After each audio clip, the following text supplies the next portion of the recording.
أعوذ بالله من الشيطان الرجيم.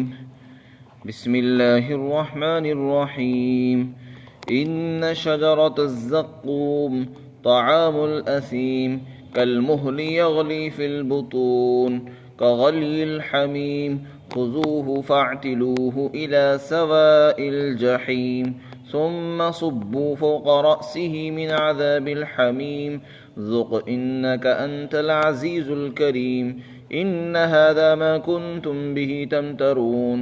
إن المتقين في مقام أمين في جنات وعيون يلبسون من سندس واستبرق متقابلين كذلك وزوجناهم بحور عين يدعون فيها بكل فاكهة آمنين لا يذوقون فيها الموت إلا الموتة الأولى ووقاهم عذاب الجحيم فضلا من ربك ذلك هو الفوز العظيم.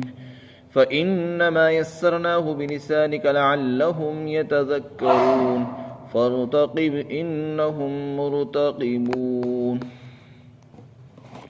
یقیناً زقوم کا درخت گناہگار اور مجرم لوگوں کا کھانا ہوگا اور وہ اس تیل کی تلچھٹ کی طرح ہوگا اور وہ پیٹوں کے اندر ایسے جوش مارے گا جیسا کہ کھولتا ہوا گرم پانی جوش مارتا ہے. اور فرشتوں کو حکم دیا جائے گا کہ اس کو پکڑو اور اس کو گھسیٹتے ہوئے جہنم کے بیچوں بیچ تک لے جاؤ اور پھر اس کے سر کے اوپر کھولتے ہوئے پانی کا عذاب تکلیف دینے والا کھولتا ہوا پانی اس کے سر کے اوپر سے ڈال دو، بہا دو، اور پھر اس سے بطور استہزاء کے کہا جائے گا کہ چکھ، اس کا مزہ چکھ لے، تو ہی بڑا عزت والا اور بڑا اکرام والا سمجھا جاتا تھا، تو دنیا میں بڑا معزز تھا، آج یہ تیری تعظیم ہو رہی ہے. بے شک یہی وہ چیز ہے جس کے بارے میں تم شک کرتے تھے. دوسری طرف اللہ سے ڈرنے والے لوگ امن اور سکون کی جگہ پر ہوں گے، باغات میں، چشموں میں رہیں گے، اور وہ باریک اور دبیز ریشم کے لباس پہنیں گے اور ایک دوسرے کے آمنے سامنے بیٹھے ہوئے ہوں گے. اور یہ سب کچھ اسی طرح ہوگا. اور ہم جنتی مردوں کا نکاح کرا دیں گے گوری گوری بڑی آنکھوں والی عورتوں کے ساتھ، اور وہ وہاں جنت کے اندر ہر طرح کے میوے اور پھل منگا رہے ہوں گے اور پورے اطمینان کے ساتھ بیٹھے ہوں گے. اور جنت کے اندر وہ موت کا مزہ نہیں چکھیں گے، ہاں سوائے اس موت کے جو پہلی مرتبہ دنیا میں آ چکی ہے، اس کے علاوہ کوئی موت نہیں آئے گی. اور اللہ ان کو جہنم کے عذاب سے محفوظ رکھے گا. اور یہ سب کچھ آپ کے پروردگار کی طرف سے بطور احسان اور فضل و کرم کے ہوگا، اور یہی بڑی کامیابی ہے. اور اے پیغمبر، ہم نے اس قرآن کو آپ کی زبان عربی میں آسان بنایا ہے تاکہ لوگ اس سے نصیحت کو قبول کریں. اور اگر یہ لوگ انکار کرتے ہیں، اس کی طرف دھیان نہیں دیتے، تو آپ انتظار کریں عذاب کے نازل ہونے کا، جیسے یہ لوگ انتظار کر رہے ہیں. اس رکوع کے اندر اللہ تعالیٰ نے اہل جہنم اور اہل جنت کا بیان فرمایا. یہ قرآن کا اسلوب ہے، جب جنتیوں کا ذکر آتا ہے تو جہنمیوں کا بیان بھی آتا ہے. آخرت کے اندر جو لوگ مجرم ہوں گے ان کو جہاں بہت ہر طرح کے مختلف قسم کے عذاب دیے جائیں گے، ان میں سے ایک عذاب کا بیان یہاں پر کیا گیا ہے. فرمایا ایک درخت ہے جس کو زقوم کہتے ہیں. سورہ صافات کے اندر اس کا بیان آیا ہے، اور وہاں پر فرمایا کہ وہ ایک ایسا درخت ہے تخرج من اصل الجحیم، جو جہنم کی تہ سے نکلتا ہے، جو جہنم کی تہ سے پیدا ہوتا ہے، نکلتا ہے. طلعها كأنه رؤوس الشیاطین، جس کے پھل ایسے ہوں گے جیسا کہ سانپ کا پھن. طلعها كأنه رؤوس الشیاطین، وہاں پر اس کا بیان ہے.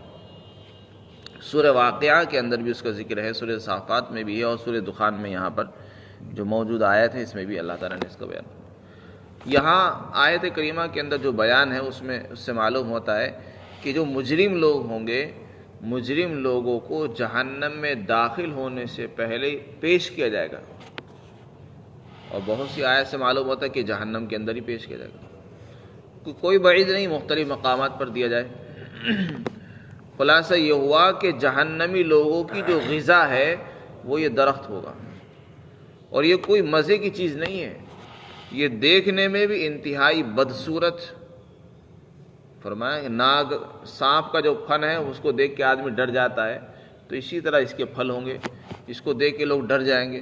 شکل بھی انتہائی بدصورت ہوگی، مزہ بھی انتہائی کڑوا، اور اس کی کیفیت اللہ نے فرمائی کہ جیسے تیل کی تلچھٹ ہوتی ہے ایسا ہوگا، اور جیسے ہی پیٹ میں جائے گا تو پیٹ میں ایسا جوش مارے گا جیسا کہ کھولتا ہوا گرم پانی جوش مارتا ہے اور ہانڈیوں سے باہر نکلنے لگتا ہے، ابال آتا ہے اس میں، اسی طرح پیٹ میں ابال آ جائے گا اس کو کھانے کے بعد، اور اس کو کھانے کے بعد جیسے ابال آئے گا تو اندر کی چیزیں باہر آ جائیں گی۔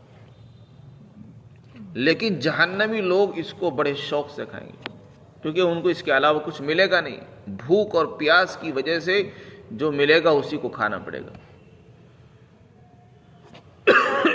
انہم لآکلون منہا فمالئون منہا البطون، فرمایا اسی سے پیٹ بھریں گے وہ، اور جب پیٹ بھر جائے گا تو پھر پیاس لگے گی تو پیاس کے لیے کھولتا ہوا گرم پانی دیا جائے گا، وہ پیئیں گے، اندر کی چیزیں باہر آ جائیں گی، جو آنتوں کو گلا دے گا اور آنتوں کو ختم کر دے گا۔ یہ اہل جہنم کا بیان ہے۔ تو آگے فرمایا اللہ تعالیٰ نے کہ جو جہنم، یہ جو زقوم کا درخت ہے یہ پیٹوں میں ایسا جوش مارے گا جیسا کہ کھولتا ہوا پانی جوش مارتا ہے۔ زقوم کا درخت کسے کہتے ہیں؟ قرآن کریم میں اس کو زقوم کہا گیا ہے۔ بہت سے حضرات نے فرمایا کہ یہ دنیا میں بھی پایا جاتا ہے، کچھ لوگ اس کو سینڈ کا درخت کہتے ہیں، کچھ لوگ اس کو ناگ پھن کہتے ہیں۔ ہندوستان میں کوئی درخت پایا جاتا ہے اس کو ناگ پھن کہتے ہیں۔ بعض لوگوں نے کہا کہ زقوم وہ زقوم ہی ہے، کچھ لوگوں نے کہا کہ عرب کے علاقے تہامہ کے اندر بھی پایا جاتا ہے۔ تو کوئی بعید نہیں کہ بہت سی چیزیں آخرت میں ہوں گی اور دنیا میں بھی ہوتی ہیں، لیکن یہ بات ذہن میں رہنی چاہیے کہ دنیا کے اندر جو چیزیں پائی جاتی ہیں وہ آخرت کی چیزوں کا مقابلہ نہیں کر سکتی۔ جیسا کہ دنیا میں بھی سانپ ہوتے ہیں اور آخرت میں بھی سانپ ہوتے ہیں، لیکن دنیا کے سانپ تو بہت ہلکے معمولی ہیں، ان کا زہر اور ڈنک اتنا خطرناک نہیں جیسا زہر اور ڈنک آخرت کے اور قبر کے عذاب کا ہوگا، سانپ کا ہوگا۔ تو جیسے آخرت کے سانپ الگ ہے، ان کی کیفیت کا ہمیں علم نہیں کیسے ہوں گے، اسی طریقے سے بہت ممکن ہے کہ زقوم کا درخت دنیا میں پایا جاتا ہو اور آخرت میں بھی، لیکن دونوں کی کیفیت، نوعیت اور شکل، صورت اور ذائقے میں بالکل فرق ہوگا، بہت زیادہ فرق ہوگا۔ سورہ صافات کے اندر جہاں زقوم کا درخت بیان کیا گیا ہے، وہاں اللہ تعالیٰ نے ڈرانے کے لیے لوگوں کو بتایا تھا کہ دیکھو آپ ان کو کہیں کہ یا تو ایمان لے آؤ، اور اگر ایمان نہیں لاؤ گے تو تمہیں جہنم میں جانا ہوگا اور جہنم میں زقوم کا درخت کھانا پڑے گا۔ اب فیصلہ تمہارے ہاتھوں میں ہے، چاہے تو زقوم کا درخت کھانا پسند کر لو اور چاہے ایمان لے آؤ اور جنت کی اچھی اچھی نعمتیں اور بہاریں حاصل کر لو۔ یہ انسان کے ہاتھ میں فیصلہ ہے۔ اگر بہاریں چاہتا ہے، ہمیشہ ہمیشہ کی مزے چاہتا ہے، حور عین چاہتا ہے، تو پھر وہ اللہ تعالیٰ کے بنائے ہوئے قوانین پر چلے، اور جس کو نہیں چاہیے تو پھر اس کے لیے کسی قانون کی ضرورت نہیں، وہ آزاد رہ کر زندگی گزار سکے۔ جب اللہ کے رسول نے ان سے ڈرایا تو لوگوں نے اس کا استہزاء کیا، کہنے لگے، ابو جہل کہنے لگا کہ زقوم صاحب ہمیں کیوں ڈراتے؟ زقوم تو کھجور کو کہتے ہیں، زقوم تو مکھن کو کہتے ہیں، اگر ہمیں مرنے کے بعد ہمارا استقبال زقوم کے درخت سے یعنی کھجوروں سے اور مکھن سے ہوگا تو ہمیں کیا دقت پریشانی، یہ تو ہمارے لیے اعزاز اور اکرام کی چیز ہوگی۔ تو انہوں نے اس کا استہزاء کیا، مذاق اڑایا، حالانکہ زقوم کوئی مزے کی چیز نہیں ہے، وہ تو انتہائی کڑوی اور انتہائی خطرناک چیز ہے، جیسے کہ قرآن بیان فرمایا کہ پیٹ میں جوش مارے گا۔ پھر اس کے بعد جہنمی کے متعلق فرشتوں کو حکم دیا جائے گا کہ اس گناہگار کو پکڑو، چنانچہ فرشتے اس کو پکڑیں گے اور پھر اس کو گھسیٹتے ہوئے جہنم کے بیچ میں لے جا کر ڈال دیں گے۔ فَاعْتِلُوهُ فِيهَا سَوَاءِ الْجَحِيمِ، جہنم کے بیچوں بیچ اس لیے کہا جا رہا ہے یہ صرف تذلیل کے لیے ہے، توہین کے لیے ہوگا، ورنہ عذاب تو اس کو کنارے پر ڈال کے بھی ہو سکتا ہے۔ جب کسی کو ذلیل کرنا ہو تو اس کو اس طریقے سے بیان کیا جاتا ہے۔ پھر اس کے بعد فرمایا، پھر اس کے متعلق حکم ہوگا کہ اس کے سر کے اوپر تکلیف دینے والا درد کھولتا ہوا گرم پانی ڈال دو، چنانچہ اوپر سے گرم پانی ڈالا جائے گا اور اس سے کہا جائے گا کہ اب اس عذاب کا مزہ چکھ، تو بڑا معزز تھا دنیا میں، تو اپنے آپ کو بڑا قابل احترام، بڑا معزز، بڑا عزت دار سمجھتا تھا، اور اپنے عزت دار ہونے کی وجہ سے ہمارے احکام پر چلنے میں تجھے شرم آتی تھی، دین کی بات سننے میں تجھے شرم آتی تھی، دین کی بات چلنے میں، دین پر عمل کرنے میں تو لوگوں سے شرم محسوس کرتا تھا۔ اس دن کہا جائے گا کہ تمہیں اللہ کا حکم ماننے میں بڑی شرم آتی تھی اور تم بڑے اپنے آپ کو عزت دار سمجھتے تھے، آج تمہاری عزت اس سے ہوگی، یہ تمہارا اعزاز ہوگا۔ اور کہا جائے گا کہ یہی وہ چیز ہے جس کے بارے میں تم کو شک تھا، تم بہت شک کرتے تھے کہ یہ کھجور ہے، یہ مکھن ہے۔ یہ تو ایک طرف تو منکرین کا حال بیان کیا گیا، اب آگے اہل جنت کا بیان ہے۔ جو لوگ دنیا میں رہ کر اللہ سے ڈرتے ہیں، گناہوں سے اپنے آپ کو بچاتے ہیں، متقی لوگ کہلاتے ہیں، ان کے متعلق فرمایا کہ وہ ہر طرح کے عیش و آرام میں ہوں گے۔ اللہ نے قرآن میں مختلف جگہوں پر مختلف نعمتوں کا بیان فرمایا، یہاں بھی اللہ نے مختلف قسم کی چیزیں بیان فرمائی۔ ہر انسان کی راحت اور آرام کے لیے چند چیزیں ضروری ہیں، ان میں سے ایک ہوتی ہے رہائش۔ اگر کسی کے پاس مکان ہو، اور مکان بھی ایسا ہو جس کے اندر سکون ہو، دشمن کا خطرہ نہ ہو، کسی کا خوف اور ڈر نہ ہو، تو ایسا مکان انسان کے لیے دنیا میں بھی نعمت ہوتا ہے۔ اسی طریقے سے اس کو وقت پر کھانا مل جائے، وقت پر پینے کی پانی مل جائے، اور پہننے کے لیے عمدہ لباس ہو، اور جانے کے لیے سواری کا انتظام ہو، یہ انسان کے اچھی زندگی گزارنے کی نعمتیں کہی جاتی ہیں۔ تو ایک پر لطف اور عیش سے بھرپور زندگی گزارنے کے لیے اچھی گاڑی، مکان، ماحول اور خطرات سے پرامن جگہ کا ہونا بہت ضروری ہے۔ تو اللہ تعالیٰ فرماتے جنت میں یہ ساری نعمتیں ملیں گی۔ مکان بھی ایسا ہوگا جس میں ہر طرح کا امن ہوگا، کسی طرح کا ڈر خوف ہوگا ہی نہیں، اور لباس بھی اعلیٰ قسم کا ہوگا، ریشم کے لباس پہنائے جائیں گے، دبیز ریشم ہوگی، باریک ریشم بھی ہوگی۔ سندس اور استبرق کی ریشم کے کپڑوں کو کہتے ہیں، ریشمی لباس کو کہا جاتا ہے۔ فرمایا یہ ریشمی لباس سب سے مہنگا لباس ہوتا ہے، اور یہ جنتی لوگوں کو پہنایا جائے گا۔ تو لباس بھی ان کا اعلیٰ، رہائش اور مکان بھی اعلیٰ، اور زندگی گزارنے کے لیے ایک چیز کی ضرورت ہوتی ہے، رفیق سفر، رفیق حیات، زندگی کا ساتھی یعنی بیوی۔ اگر بیوی فرما بردار ہو، اطاعت گزار ہو، تو دنیا بھی جنت بن جاتی ہے۔ تو اللہ تعالیٰ فرماتے ہیں کہ جنت میں جا کر ان کی شادی کرائی جائے گی ایک ایسی عورتوں کے ساتھ جو بڑی بڑی آنکھوں والی ہوں گی اور خوبصورت ہوں گی، تو یہ نعمت بھی وہاں ملے گی۔